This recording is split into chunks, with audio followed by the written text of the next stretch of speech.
This paper is on Polycrates' ring logos, one of his most famous. It's called Fate and the Reader. I'm delighted, if also pretty daunted, to have this chance to present to this audience of Herodotians some facets of what I'm currently working on and kind of struggling with. It started as a conference paper that some of you attended on a topic that's been with me ever since I began my work on Herodotus in 2001. It's the exchange of letters, which Herodotus calls bublia, by Amasis and Polycrates, which is better known as the ring story. The conference paper is expanded, and it's going to need to become a book once I really understand how best to structure what Herodotus has been trying to show, so I can show it to others. So I've decided to show you some of these things, and perhaps too many of these things. Last time I gave a paper related to this, I got cut off by the chair of the panel. So there's several things have quite recently been discovered or realized. So I'm still twisting around their implications. And I'm afraid with this audience, I'm taking for granted that this and certain issues around Herodotus' Polycrates are pretty well known and can be treated summarily because it's not the focus of my paper. And I'm afraid that almost every section of the paper is hopelessly abbreviated, so I can present maybe a bigger picture and also get feedback on surprises the text has given me. So, Fate in the Reader. So I call it this not because this paper is about fate. Actually, it definitely is not about fate with a capital F, but rather the fate of a reader at the hands of a text and at the hands of their own character reading that text. I guess my position is that fate with a capital F need not necessarily be read as operative in Polycrates' story. Necessarily. I mean, one can read there, you're invited to, but it works without doing that. So quite simply, when Amasis claims he knows that Theon is jealous, I don't see any compulsion, as in there's no ananke to take this as a deep theological statement on the part of either Amasis or Herodotus. It need carry no more meaning than tactful diplomacy from a figure who may or may not be religious. And further, when Amasis responds to Polycrates' letter with the conclusion it's impossible for man to rescue man from a pragma that is going to happen, and that Polycrates was not going to have a good end, this can just as easily be construed as a description of Amasis's experience of other people or human nature, if you like. The truth that what one person can and cannot do for another. So as Heraclitus already said quite a while earlier, a man's character, his ethos, is his daimon, and not much later, but certainly not originally said by Menander, he says our nous is our God. So I take it that Herodotus knows this kind of thing, and in a text like Book 3, which is quite complicated in the relationship between theology and modern medical discourses like medicine, this kind of thing is much more operative. I mean, that it's a much more complicated thing than perhaps we've been treating it. So I want to say that Polycrates' fate is a function of how he reads, even chooses to read, and our fates as readers are tied up in his, or insofar as they are determined by the choices we make when we account for what befell Polycrates. And the two biblia in this logos that present conceptions of theon, the one found in Amasis is biblion, that it's jealous, and the one Polycrates seems to adopt in his, that the return of the ring was a pragmon theon, are sort of pitted against one another, or that there's something to think about in that we have two conceptions of theon in the text. Now, I'm afraid I'm going to leave largely unaddressed the elephant in the room, which is Herodotus' commentary on his present day. Not because I'm not interested in that, as you all well know, but because I really just want to focus on reading the Logos. But I hope it will become obvious what a close reading of the Logos has to say about Herodotus, well, say to and about Herodotus's present day. So, okay, so I start just with a summary. It's one of Herodotus' most famous, so I'm going to provide the shortest, most accurate summary I can manage. The Logos displays like the classic hallmarks of a fairy tale. You've got a wise king, a crazily lucky tyrant, a ring, a fisherman, and a big, beautiful fish.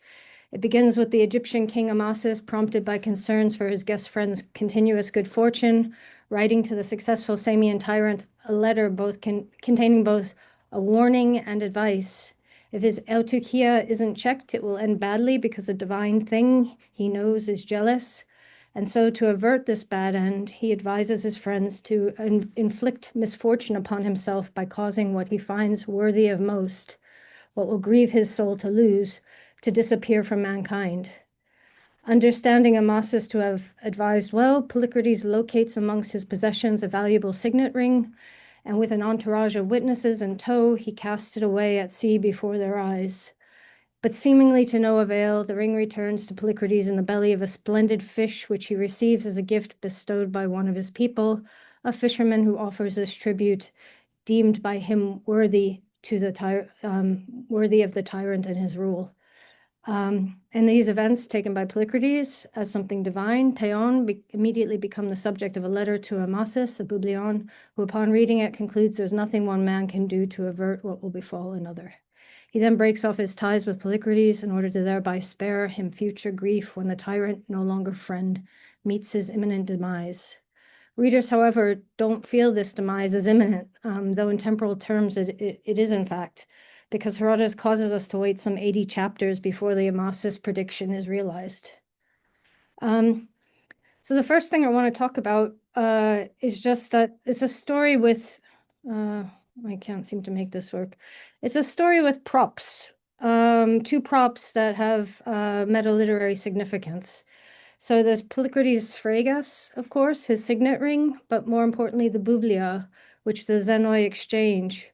Both words, the seal, you can think of theogonous and authorship, and the book, the Bublia, which is the typical word not for a letter, but for a papyrus roll, have rich meta-literary connotations that invite readers to think at once about narrative and meta-narrative, the story and its narration. So let me go to the next one. So Herodotus ties these objects to Polycrates' story. There will be another Sphragus and further Biblia in the Logos that closes off Polycrates' story. I won't say anything about Polycrates' death or the story, but I just wanted to make this structural point, which seems to confirm the significance of the Sphragus and the Biblia. The signet ring, this word only occurs in Herodotus as a plot element in these two stories about Polycrates. And Polycrates' logoi are two of the major episodes in the work out of 4 that deal with Biblia. And this one in particular, the ring story, Asheri and others have called an exceptional case of epistolary communication in the work.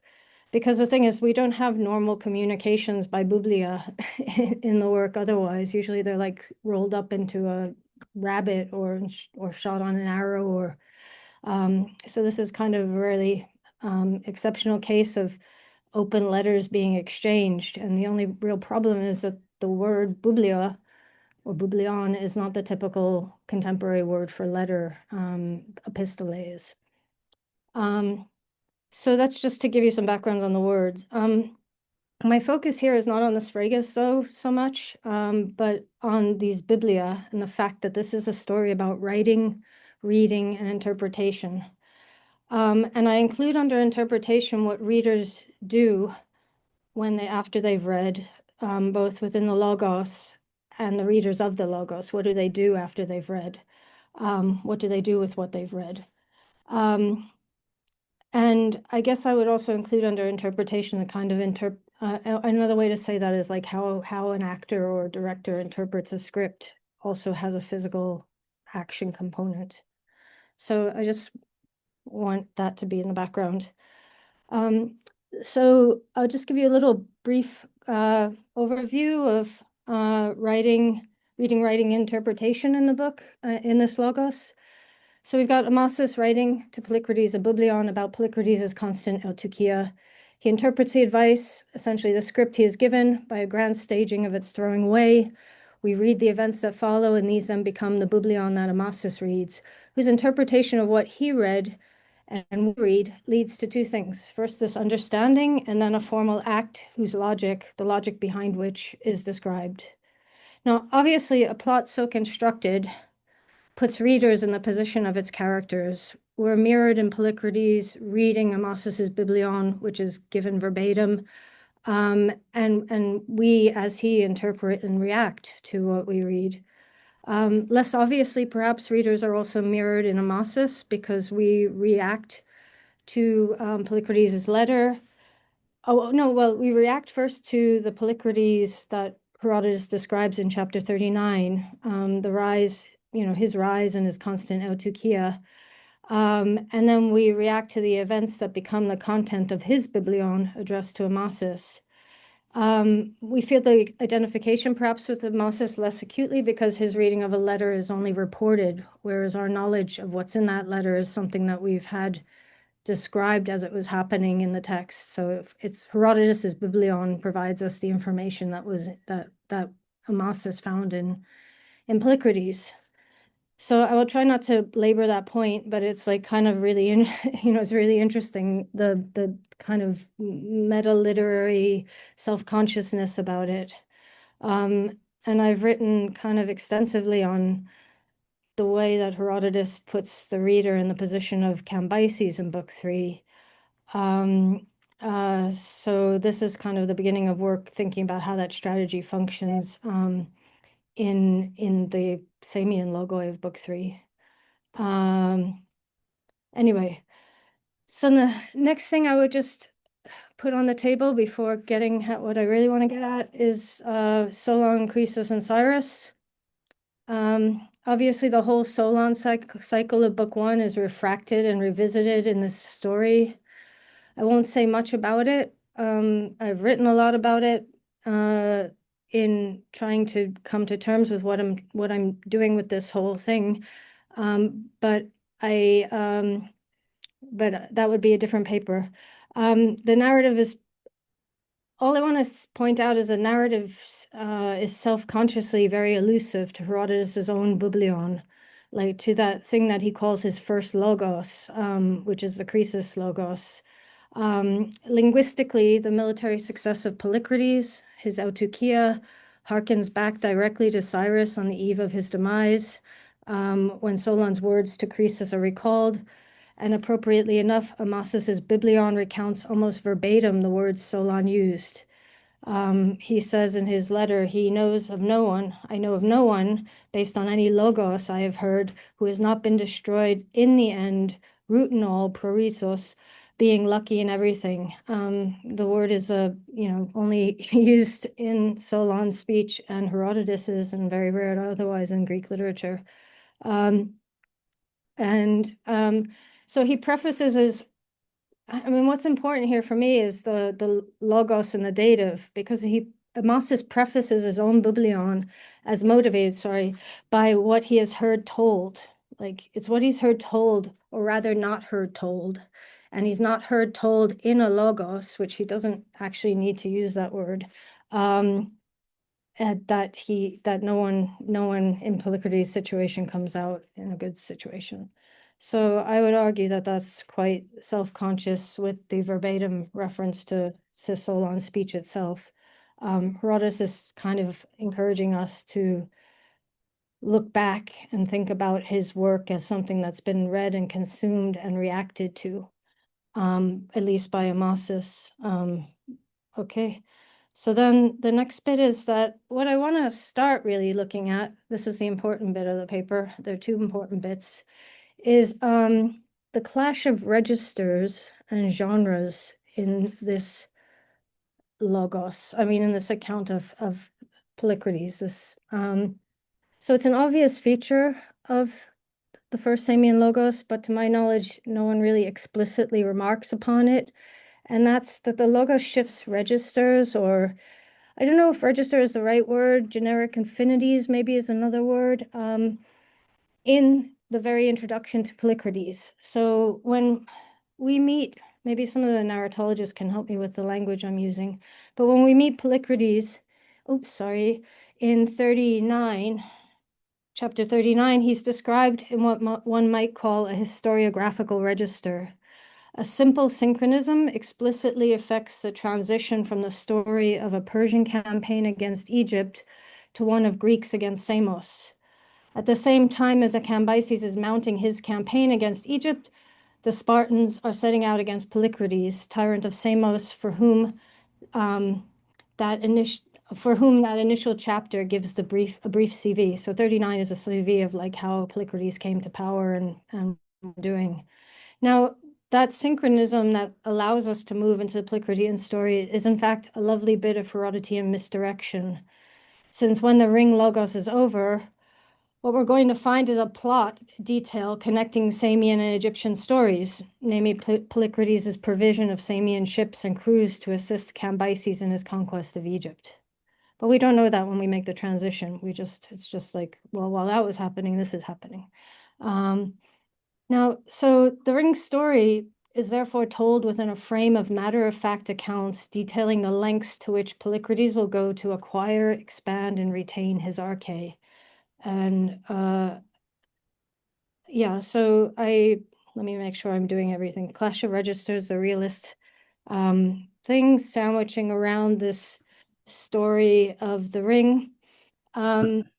Anyway, I'll go back first. So first he kills one brother, he exiles another, he forges Xenia ties with Amasis, he becomes the talk of the town because of his autarkia, he acquires 100 ships, archers, develops a theory of friendship that justifies his predations of Philoi, and he uses the labor of those he conquered to fortify Samos.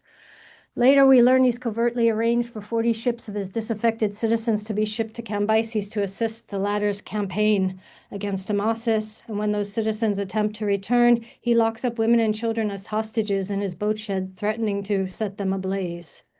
So the philia of family, allies, and citizens means nothing to him in relation to his arche. I mean, all of this stuff, like, the boat sheds, it sounds like something out of the Stasis and Corcyra and Thucydides. And 39 sounds like, a little Pentaconta Etia or something. Anyway, so the register is historiographic. In between, we've got this like Märchen, a fairy tale, something more akin to what would fall under the label Talmuthodes, which was made so famous by Herodotus's rather bitchy colleague. In his proem. So indeed, as many scholars have noted, and as Herodotus all but reveals in his second Samian Logos, Muthodes does in fact lie behind his ring-tossing Polycrates. An ode belonging to Bacchylides, telling of Minos as hubristic and powerful master of the sea, collecting his Dasmos of Ionian youths, casting his ring into the sea in order to demonstrate his superiority and belie Theseus's claim to divine parentage. There's like no one who doesn't think that this poem is lurking behind this story. It's likely also the same Muthodes that lies behind Thucydides' historicized, rationalized, if you like, account of Minos in and this is slide 10. When he speaks of Minos as the oldest of those we know by Achoe, to have a fleet, to have Kratos over most of the Hellenic Sea, as rule of the Cycladic Isles. And this is, of course, a passage deeply resonant with Herodotus' revelation of Polycrates' ambitions in chapter 122. So Herodotus explicitly in 122 mentions Minos, only to say, I'm not talking about Minos. He's not really a human. He's not part of the human race. He's something else. So that's the revelation that actually maybe we should have been thinking about Muthodes and this ring story of Bacchylides back in the first Logos, if we haven't already thought about it. Obviously, there's a huge amount one could elaborate on here. I have already back in when all this nonsense started, and Rosaria has written about the Minos of Herodotus. So this is relationship between these two passages of Herodotus and Thucydides began all of my work, over 20 years ago. But in this paper, I only mentioned Thucydides as a means of providing a contemporary response to Muthodes, like a rationalizing response. Let's see. So you can see, like, Thucydides, what does he do with the Agamemnon story? he says, well, he only really mounted this big expedition. It wasn't because of oaths to protect the marriage of Helen and Menelaus. There was nothing like that. It wasn't charis or oaths. It was dunamis and fear, not freer. Oh, sorry. Anyway, so you know, so what I want to bring in Thucydides just to say is that, people, when they hear contemporaries, when they hear a story of the quality of the ring, they might try to do other things with it. They might try to see what it's really about. And I'm doing this to suggest that the fate Herodotus could reasonably expect to befall his Polycrates Muthodes at the hands of some of his contemporary readers would be a fate of a realist framing of the ring story. Would be a kind of more rational version of what's going on. And he encourages that to happen, I would argue, because he frames the ring story in a very realist frame. Chapter 39, chapter 44. And at the same time, he also then later, when you read the second Logos, you see him treating Minos in a dismissive way as mythic material. So he's playing with the notion of how do people receive this genre? What do people do with this genre? Anyway, so I guess I would just note a striking complementarity between the authors, Herodotus and Thucydides, on Minos. So in Minos's poem, he transformed a mythic figure, Minos, into a historical precedent for naval arche. And metaphorically, if he's using Bacchylides' poem, he discarded that figure's ring in order to have him in his work. But by contrast, Herodotus transforms a historical figure, Polycrates, into the stuff of Muthodes by giving him a ring to literally throw away. And this is a figure whom he's shown he's perfectly able to talk about in a contemporary realist register when he wants to. So that's kind of really remarkable to me. And yeah, so then the next thing I want to just add to that is that there were, in fact, more rational alternatives to the ring story when you dealt with Polycrates and Amasis.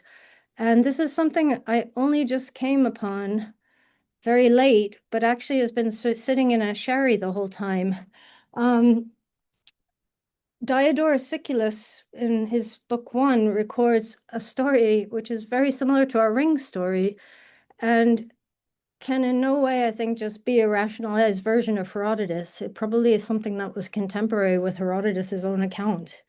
So there it says that Polycrates was the ruler of the Samians, and he had been on terms of friendship with Amasis, but he began oppressing both citizens and foreigners as put in at Samos. And it is said that Amasis at first sent ambassadors to him and urged him to moderation.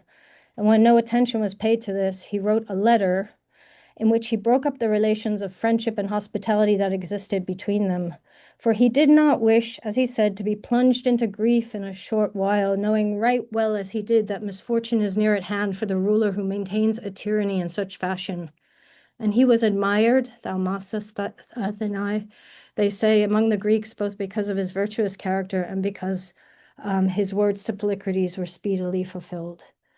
I won't talk about this passage in detail, though I'm happy to talk about it in the discussion, but it's got very contemporary kind of terminology in there. It's on the one hand the same story, but at the same time it's not the same story, and they're not obviously. It's not obvious that this is just a rationalizing of Herodotus's account. It has like its own particular elements that are unique. So that's how someone, and possibly in the 5th century, if this is where Diodorus gets his story all the way back from, Ephorus, who would be 4th century, but Ephorus gets things from someone. This would be how someone could tell this story between Amasis and Polycrates. Anyway, but I want to go back to our Logos, but I'd love to hear what you guys think about that story. Now, the entire First Samian Logos, that is chapters 39 to 60, they're going to be characterized by this very conspicuous alternation of registers, of narrative styles, generic affinities, whatever we want to call it. Next up, after we return to the historical frame with the boat sheds, we get an explanation of Corinthian involvement in the Spartans' campaign, and that provides the occasion to recount Periander's family's troubles in a style entirely worthy of tragic myth, before we then return to the historical register of the Spartan arrival. And when the Logos concludes, it's very much in Herodotus's present day, with a list in chapter 60 of those Polycratean ergas still considered the greatest of those Greek in his own day. This alternation implicitly presents readers with very many choices, whether they realize it or not, about the mode they will adopt to read each part, or what do they do with it all? I mean, how do they account for it? Do they just say that's what Herodotus does? You know, he likes to put together a lot of different stories, or do they try to do something more with it? And that's when we get to fate and the reader. So let me just change slides. I just wanted to add this little slide. In the Platonic Virtue, it says that, so it is that men who are good say to cities each time the thing that's going to happen and what's going to be. They do it from some inspiration by a god much more and more clearly than even soothsayers. And the women call that person theos. And Spartans, when they really want to praise someone magnificently, they say he's a theos aner. So Amasis is certainly a theos aner, and so in both in Diodorus's story, but also in Herodotus's, because he does predict what's going to happen to this character. Anyway, okay, leave that aside. So fate and the reader. The clash of registers provided by the frame of the ring story is important. Those readers prone to approach the mythic by rationalizing it are implicitly invited to read the ring's characters, actions, and motivations through such a lens, the best example of which would be the kind of thing Thucydides does. Generic affinities, I mean, if you don't like thinking about Thucydides at this moment, you can just think about generic affinities, which will provide another way of understanding the invitation the ring has to read through it.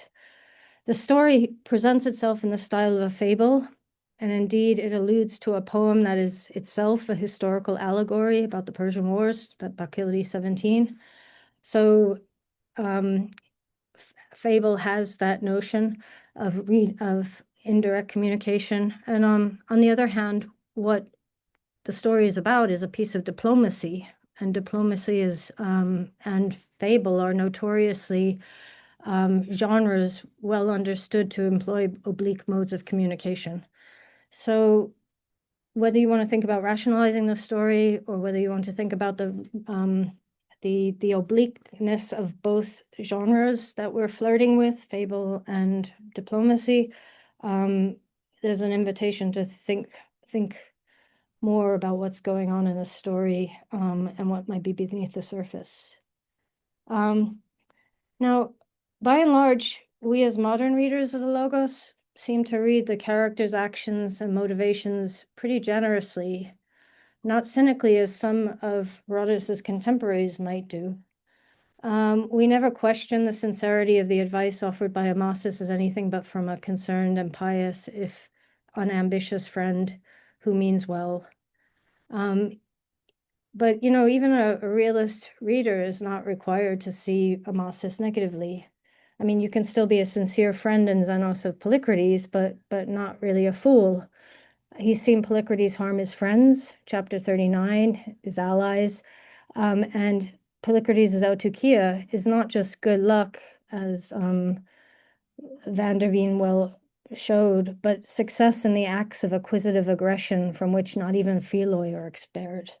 So autoukia is kind of hypochoristic or a euphemism. So rather than naive, we can think about Amasis writing to find confirmation of Polycrates' intentions. having waited until Polycrates' autukia further increased by a lot before choosing to intervene, and perhaps even motivated by intimations of what is only later revealed to readers, that is, Polycrates' covert actions against him. After all, although narratively later in chapter 44, there actually is no necessary reason to see this subterfuge of Polycrates as a consequence of the dissolved Xenia, rather than the dissolved Xenia as a consequence of fears about Polycrates' ambitions. Herodotus plays with narrative, the sequence of narrative and the absolute time of the plot. So regarding Amasis's Biblion, we for all I know, we can treat him. I mean, for all I know, readers are totally entitled to believe in to think that he believes in the jealousy of the divinity, which he cites as his motive for writing. But we're not required to, and whatever his theological views may be, he's no naive political actor. The motivation is not just something about the theon, but about what Polycrates might be planning. So Herodotus' readers, us, are no less readers of Amasis's letter than Polycrates, but we also have the task of interpreting Polycrates' interpretation of it. And so when we shift the focus and turn our rational lens on Herodotus's Methodes, then these doors open to other readings, because Polycrates might take this as the advice of a frenemy, a guest friend so jealous of the aspiring thalassocrat's successes, trying to limit his arche, someone even pseudo-piously invoking the god's jealousy to dissemble about his own. It's entirely possible to read it that way. When readers are told that Polycrates reacts to what he's read by taking it into his consideration or mind, his nous, that Amasis advised him well, that formulation is not entirely reassuring. I mean, most take it, as you definitely can take it, as Polycrates thinking it really was good advice. Throw away what you value most, which he sincerely tries to execute to the letter of Amasis's text for his own good. You can do that. A lot of people do that. But it's very hard to do that when you have a Polycrates of chapter 44, or a Polycrates of chapter 39, if you can remember them. Now, a reader can, however, take Polycrates as understanding a subtext, realizing that it would be diplomatic to seem to respond positively, and he might even incorporate Amasis's advice into his nous, to stage a wonderful PR event, right? Showing himself following Amasis's advice, very expensively. So having duly found something which many, would consider to be indeed very valuable, and of course one loaded with symbolism, which I don't even really get into in this paper. It's a sphragis, the sphragis of a tyrant. Polycrates stages a massive spectacle at sea before an audience. And then upon the circumstances of the ring's subsequent and seemingly unintentional return, readers are told it occurred to him, it struck him, eis elten, that this was divine. Now, at this juncture, just because Polycrates interprets Amasis's advice and the outcome in the way he does not mean that readers must follow suit. We're not fated to understand him as having followed sincerely and correctly the advice of Amasis. We're not fated to have his interpretation or what he seems to be his interpretation. Nor are we obliged to accept the framing of the pragma that followed in his terms as theon, especially since one might want to define what theon is. So Amasis, receives Polycrates' Biblion, containing in it something like what we've just read. We interpret, but then so does Amasis, and the account of what he concludes and the actions he takes as a result become yet another Biblion whose interpretation reveals its reader's characters and therefore his reader's fate or our fate. Amasis, okay, what does he do? He cuts off a friend whom one might understand to be a victim of an inexorable fate, you can go that way, people do. But but how are you going to judge that? Do you think this is an extremely pragmatic thing to do? I mean, what more could Amasis do? And anyway, Polycrates is no longer a useful friend. Or do you decide, based on that action that he never was a friend? After all, why did he begrudge his friend, the Eutychia, and why abandon him before his time of need if he's not responsible? So that's why I turn to this. Even like at the beginning of his letter, there's so much logic in book 3. That would be another paper, but every sentence of the beginning of Amosis's letter is open to another interpretation. First, he says it's sweet to learn that a man who's your friend and your Xenos is doing well. Okay, but if it's not pleasant for Amasis, then maybe he's not a friend. And then we get the idea that your good fortunes don't please me. Okay, he may be a friend, but Polycrates' great eutychiae, what they consist in is not to him a cause of prasanta, of doing well, right? And then he says, the divine is jealous. For me, knowing that the divine is jealous. And at that point, one might say, well, perhaps Polycrates' good fortune isn't really a problem. It's just Amasis's problem, a problem of his theology, and not, as far as Polycrates is concerned, a real problem. The idea that should you have a different understanding of Theon, then the grounds for Amasis's current concern would simply go away. And that's what Polycrates ends up offering his friend in his letter, a version of Theon, or a framing of it. So every single, every sentence, every line in the Logos is challenging you to how many different ways you can read it, basically, because this is a very fraught diplomatic situation. Anyway, so many readers, though, they take the poor Polycrates line. Polycrates followed Amasis's advice to the letter, and fate has arbitrarily rejected his attempt to have some bad luck.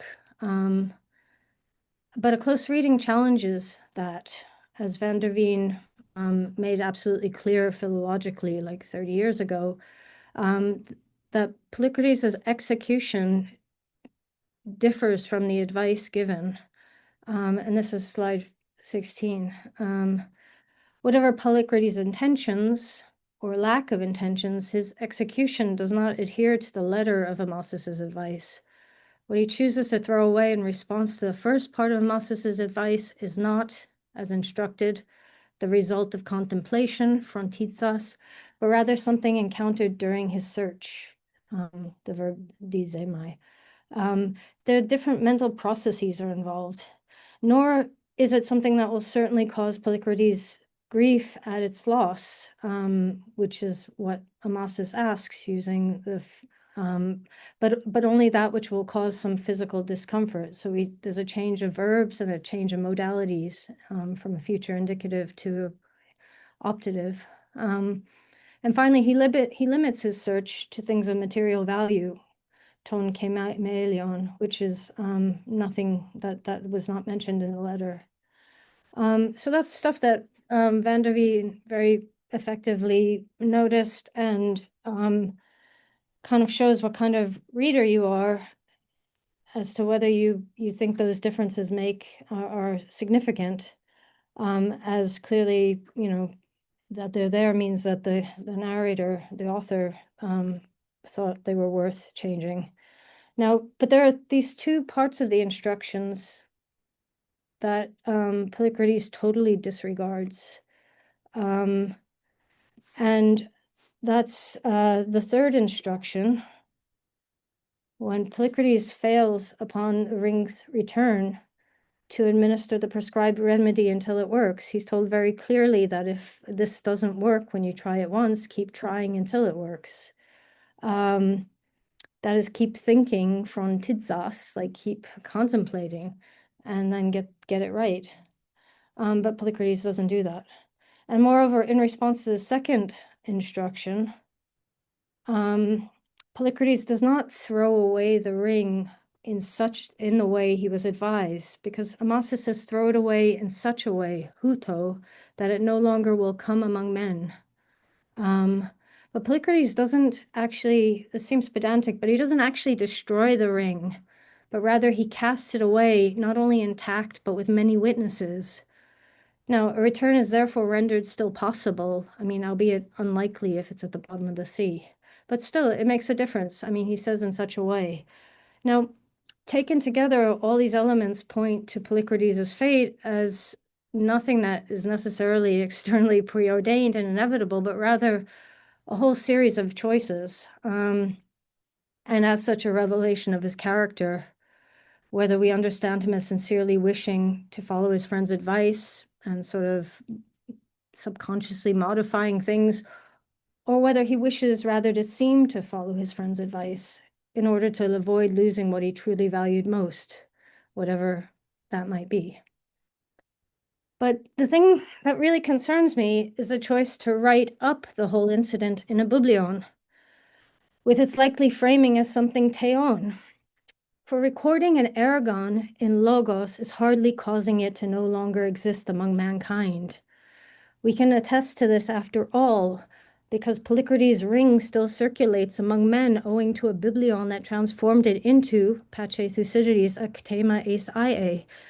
Polycrates' method of throwing away his ring makes possible the ring's continued existence and return, but it's actually his response to the return, his writing a biblion, that renders him responsible for the future existence among men of his ring and its return. Yeah, so I think that's an important issue for me. But there are further questions that someone could ask about the biblion that Polycrates received from Amasis and his response. And of course, the only answers we can get are those that come from the text. So one might ask if Polycrates could sincerely think a material possession, his ring, was placed to axion to him.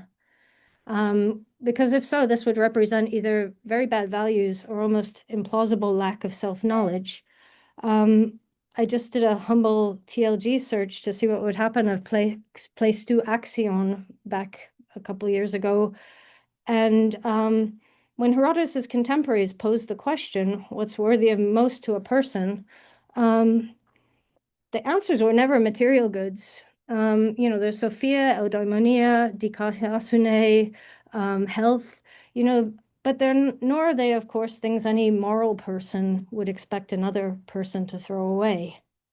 But it's quite interesting that just like the Solon story ends up being about eudaimonia and what eudaimonia is, which is a major philosophical concern of the 5th and 4th centuries, this question that Amasis poses, or these instructions, what's worthy of most, has got, is pretty much exclusively in the register of the Socratic texts and other authors of that kind of intellectual genre. It's not a trivial question. It's not a very common question. It does also appear like in sympotic poetry, which represents a certain class. Anyway, so the other thing is, but that, that's besides the point of what other people think is worthy of most or in Herodotus's audience. But really the question is what Polycrates valued most. And just to expose you to something that I only just came across, which really blew my mind, is this strident inscription on the temple of Leto in Delos, one which was really fit for a tyrant and quite plausibly Polycratean, because the temple sort of around 540, although we have no idea when the inscription was put on. And it does provide a more plausible answer for something that is dangerous that one should potentially throw away.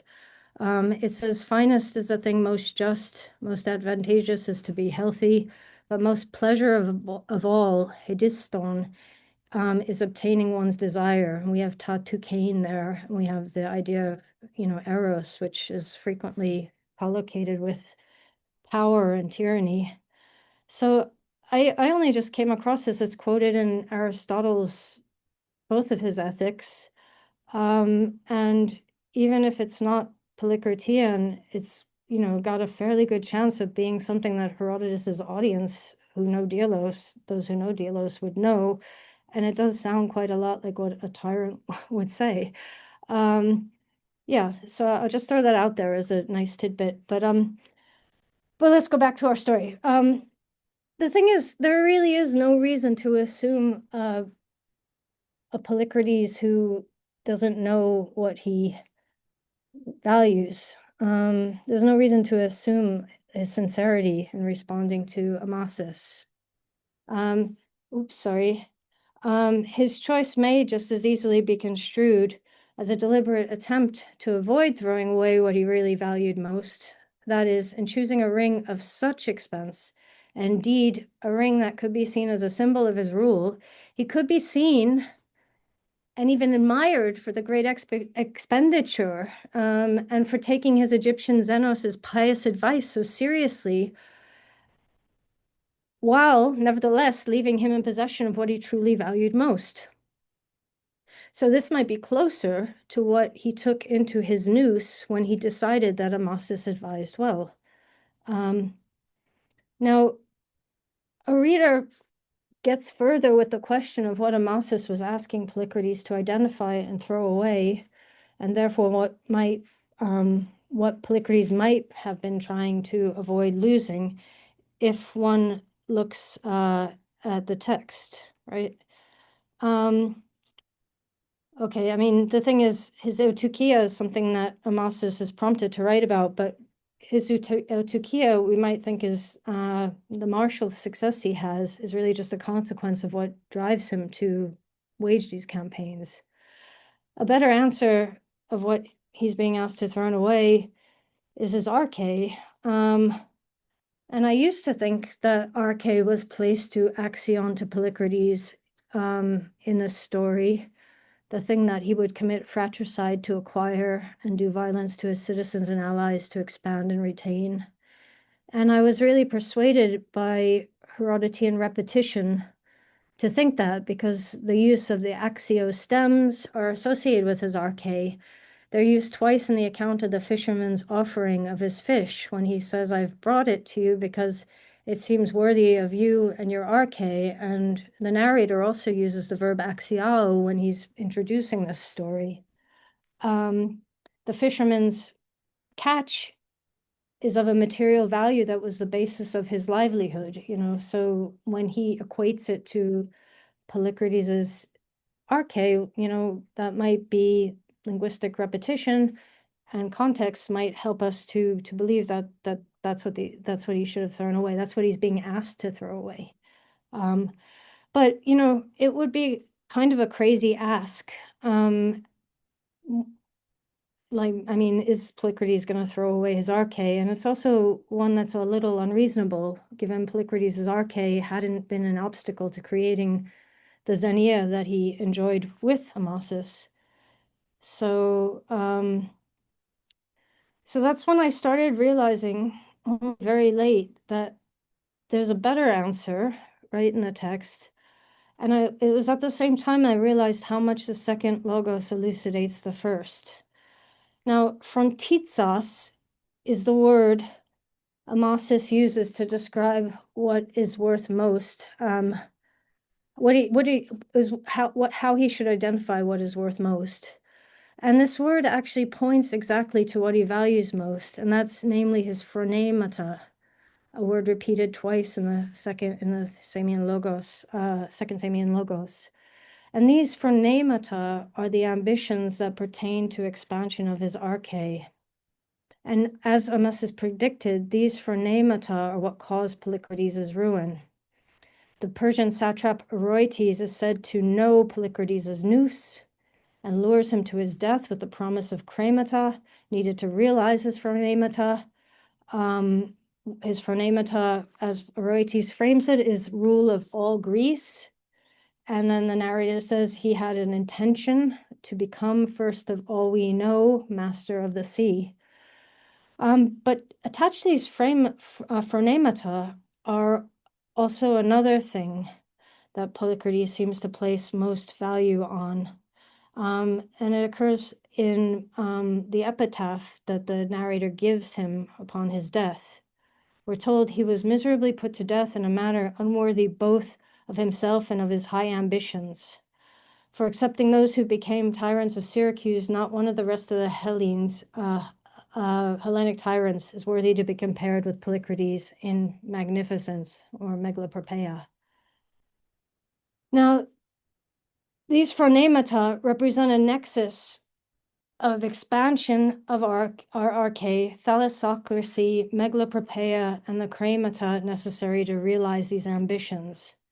Megalopropeia certainly requires money, and its importance in the story, Herodotus is trying to tell his readers, has really been the super big revelation of my recent work. And this is what I want to show you most. And there's not much left of the paper, so I promise I'll be over soon. Herodotus' deployment of the concept megalopropeia in his second logos at the moment of Polycrates' demise is virtually ignored in the scholarship, but perhaps more so than thalassocracy and Minos, megalopropeia underlies the entire first logos. The first Samian logos, well, I'll just give you a slide about megalopropeia. The first Samian logos concludes with those works of Polycrates and Samos said by the narrator still to be in his day the greatest of Greek works. So the tunnel, the mole, and the temple, that's the biggest in his day. Now, megalopropeia is usually translated as magnificence or splendor. Herodotus uses it in such context associating with tyrants and kings, especially of Xerxes, like his normal meal that so impressed Pausanias, or the scale of his expedition, but also the grand festival of the Cyzicans in Book 4, and other Greek tyrants. But the most extensive definition of the term is in Aristotle's Nicomachean Ethics. And the intertextuality of his account with that of Herodotus' Polycrates is literally overwhelming. So I'll give you the highlights. Aristotle calls it a virtue concerned with money, but only with expenditures that are big, huge. He adduces its etymology, big and but appropriate, which to my mind is almost oxymoronic. Extravagantly fitting, lavishly suitable. I mean, it's almost like impossible to get them together. The man who's megaloprepes, he tells us, is likened to an epistemon. He's able to get his mind's eye around what's fitting and to spend spend big and in a way that's harmonious somehow. He tells us spending on the gods, public buildings, triremes, choruses, and even one's home's furnishings is something that the megaloprepes will do. And I'm reminded of Polycrates' furniture, which Meandrius dedicates in the temple of Hera. So, even the secondhand furniture of Polycrates' Andreion is what the narrator calls axiotheaton, worthy to see. It's like a tourist attraction in Samos. The other thing is that megalopropeia spends with pleasure. Yeah, and heidomai is a word that comes up quite a bit with Polycrates. He spends on erga that are not easy to surpass, that will be found thamasta. Display and the admiration it attracts, as Christopher Taylor says, are part of the raison d'etre of megalopropeia. Now, clearly, Polycrates' ring spectacle is an example of his megalopropeia, both the item to be thrown away itself valuable, even priceless, and of course, costly too would be the staging of its loss. I mean, Polycrates essentially creates a theater in the open sea, equipped with an audience who are expected to be impressed, maybe even to feel thauma, which is actually the emotion in Bacchylides 17 when Theseus reappears with the robe. And anyway, and indeed, this seems to be this impression, this being impressed seems to be the effect on at least one of his subjects. The fisherman who is apparently spontaneously inspired to pay tribute to the tyrant in his arche, to which Polycrates responds actually with another act of megalopropeia. And this is going to be an invitation for the fisherman to dine at his table. And this is something that the fisherman is very happy with. Um, and it reminds me of also in Aristotle's Nicomachean Ethics. Obviously, Polycrates' dinner that he offers is what he eats every night. But for a fisherman, this is megalopropeis. And Aristotle actually, describes how, like, okay, it's not necessarily the absolute expense, but what it is to the person who gets it, so that a fine ball or an oil flask doesn't cost a lot, but it's a magnificent megaloprepes present for a child. So this, so there's even that element is going on with the offer of the feast. Now, what I find really funny, though, is that this is like the fairy tale version of a naval tyrant's reception by his subjects. They're pretty happy to spontaneously bring their livelihood to their tyrant, impressed by spectacles and satisfied by a lavish feast. The realest one, of course, is found in chapters 44 to 5, where they are exiled and want to come home, and their families are threatened with burning in a boat shed. But I want to just look at one last kind of detail of the story. As the fisherman is said to have appeared on Polycrates' doorstep 5 or 6 days later than his spectacle. Let me get to that. Oops, where's the 5 or 6 days later? I don't know where they are. Here it is. So this 5 or 6 days later, you'll see it in commentators. It's an unobtrusive comment in Herodotus. We get these all the time. It gets passed over as a kind of epicizing detail, a storyteller's detail. If we want to be more modern about it, we can talk about the pseudo-precision of a fiction writer. But by doing that, we don't think enough about this interval. And this interval, this very short interval, implicitly invites readers to understand the possibility of a causal relationship between Polycrates' spectacle and what ensues. That tribute to Polycrates, that the tribute freely given to Polycrates by the fishermen. And that interval helps us to realize in the logic of the plot the many ways in which Polycrates was responsible for the return of his ring. So had it been destroyed rather than thrown away at sea, it could not have returned intact. And had there been no spectacle, no megalopropeia, the fisherman might not have been moved to bring his fish as a gift, and the ring would not have been returned to the tyrant. In this light, Polycrates becomes fundamentally responsible for his fate, arising a fortiori from all these choices. Or to phrase it as Heraclitus might, is we really only need the only daimon we need to evoke is his ethos, or Menander would also say the only god that we need in this text is Polycrates' own nous. And nous compounds are so prominent in discussing Polycrates' phronemata, as I had on that other slide. So the upshot is that in throwing away the ring, Polycrates did the opposite of what Amasis advised. For to throw away the ring as he did is both to avoid throwing away his phronemata, his ambitions for more, but also at the same time, it's an articulation of them through this act of lavish expense, this megalopropeia. So this is where we could start playing around with the ring. I haven't even gotten to this level of discussing the work, but the ring becomes this true asphagus. It can be a symbol of arche, and the empty gesture of spectacularly throwing it away, the whole megalopropeia of spectacularly throwing it away, is precisely and paradoxically the demonstration of the intention to retain his arche and his phronemata for it. What is the problem with megalopropeia? Well, it's always going to be attempting to exceed itself. And that disposition of its possessor may even be said to be the cause of its return, owing to the impression it makes on, and was intended to make upon, his subjects, and the delight he experiences from the reception of his lavish expenditure. I mean, Aristotle talks about the hedone that comes from spending. Now, every act of megalopropeia is going to raise the bar on what you have to do next. The megaloprepes is prone to desire to be megaloprepestatos, and all throughout Aristotle are superlatives, and the verb huperbalo occurs many times. So simply having arche will tend toward never being enough. It must be superlative at the time and for its time, inspiring wonder not even now, but also in the future. And this is the very last thing. If we return to Aristotle, the aspiring megaloprepace's attempt, or not to be exceeded by others, lays him open to the possibility of the conspicuous failure of his excess.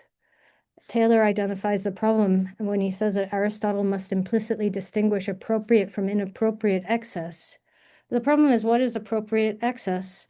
And Aristotle, when he speaks of the megaloprepace's counterpart on the side of excess, the vulgar man, he says he exceeds by spending beyond what is right. He spends a great deal and makes a tasteless display on unimportant occasions. For instance, when equipping a chorus at the comedies, he brings it on in purple at the first entrance, as is done in Megara. Moreover, he does all this not from noble motive, but to show off his wealth, and with the idea that this sort of thing makes people admire him, feel thauma for him. Having totally slagged off this guy in that last chapter, he also says at the end, well, but these dispositions and are vices, but they don't bring serious discredit since they are not injurious to others, nor are they excessively unseemly. I find that really amazing because the account of Polycrates' demise that Herodotus gives us goes out of its way to stress the anguish of his daughter willing to remain unmarried should her father live. Keeping in mind that he's going to get cremata to help realize his phronemata. And then, despite a claim that the tyrant's manner of death was not worthy to narrate, Herodotus describes his crucified body oozing with bodily fluids, creating quite a graphic image. So both details belie Aristotle's claim that the behaviors of the aspiring megaloprepace is not harmful to others, nor is it exceedingly ugly. The fact that Herodotus withholds the modern terms his contemporaries would use, megaloprepeia and thalassocracy, until Polycrates' demise is certainly not without significance. So where I want to go with this is that, only in a fairy tale and in the imperialist ideology can everyone be delighted beneficiaries of his arche, who are seemingly happy to give up their livelihood in tribute. And in Herodotus's version of events, not even will the megaloprepace's own pleasure last. That no one gets hurt is something to which Herodotus's Samians would have disagreed. Oh, sorry. Citizens of the megaloprepace whose family was almost burnt to death, or indeed later Samians, the Sunganese members of a league whose support in moving the Delian treasury to Athens made that city's megaloprepace at her allies' turned subjects' expense. When Polycrates writes up the return of the ring, and he frames it as theon, he preserves that act of megaloprepeia by transforming it into a logos that can return again and again amongst men, a ktema eis ie, and therefore it becomes an act of megaloprepeia itself. Okay, thank you.